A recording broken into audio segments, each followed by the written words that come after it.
Hello বন্ধুরা, আমরা চলে এসেছি একটা নতুন ভিডিও নিয়ে। আজকে শেয়ার করব সন্ধ্যে স্ন্যাক্সের জন্য একদম একটা হেলদি এবং টেস্টি রেসিপি। তো চলো ভিডিওটা স্কিপ না করে দেখে নেওয়া যাক। তো প্রথমেই আমি এখানটায় নিয়ে নিয়েছি ভিজানো ছোলা এবং বাদাম, আর এখানটায় নিয়ে নিয়েছি বেশ কিছুটা সবজি। আপনারা আপনাদের মন মতো সবজি এখানটায় নিয়ে নেবেন।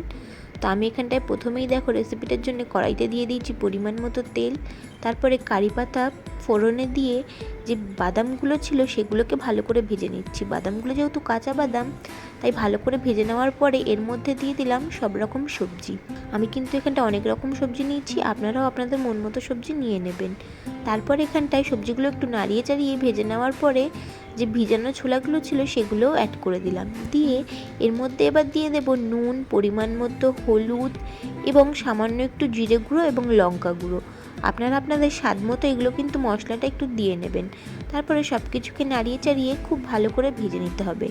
তো আমি এখানটায় সবজির মধ্যে নিয়েছিলাম ফুলকপি, ক্যাপসিকাম, আলু, বিন এবং গাজর। আপনারা চাইলে এই সবজিগুলো দিতে পারেন বা অন্য কিছু অ্যাড করতে পারেন, আর কোনো সবজি যদি চান তাহলে স্কিপও করতে পারেন। তো সবজিগুলোকে মশলার সাথে নাড়িয়ে চাড়িয়ে খুব ভালো করে ভেজে কিছুক্ষণ ঢাকা দিয়েও আমরা ভেজে নিয়েছি, যাতে ভালো মতো সবজিগুলো সিদ্ধ হয়ে যায়। তো সবজিগুলো যখন 80% মতো সিদ্ধ হয়ে যাবে, তখন এই ঢাকাটা খুলে কিন্তু আমরা এর মধ্যে আস্তে আস্তে অ্যাড করতে থাকবো সুজি যে প্যাকেট সুজিগুলো আমরা কিনতে পাই, সেই সুজি কিন্তু এখানটা অ্যাড করেছি। আপনারা আপনাদের পছন্দ মতো সুজি এখানটা অ্যাড করে নেবেন। তারপরে এখানটায় অল্প অল্প করে সুজি অ্যাড করছিলাম এবং নাড়িয়ে নাড়িয়ে সবজির সাথে খুব ভালো করে মিশিয়ে নিচ্ছিলাম এবং ভাজা করে নিচ্ছিলাম। তারপরে সব সুজিটা অ্যাড করে একটু নাড়িয়ে চাড়িয়ে খুব ভালো করে ভেজে নেওয়ার পরে এখানটায় অল্প অল্প করে আমরা জল অ্যাড করব। আমরা কিন্তু এখানটায় খুব বেশি জল দেব না, যেহেতু আমাদের সবজিগুলো পুরো সিদ্ধ হয়েই গিয়েছে। তো সামান্য সামান্য একটু করে জল দিয়ে সুজিটাকেও আমরা খুব ভালো মতো সিদ্ধ করে নেব।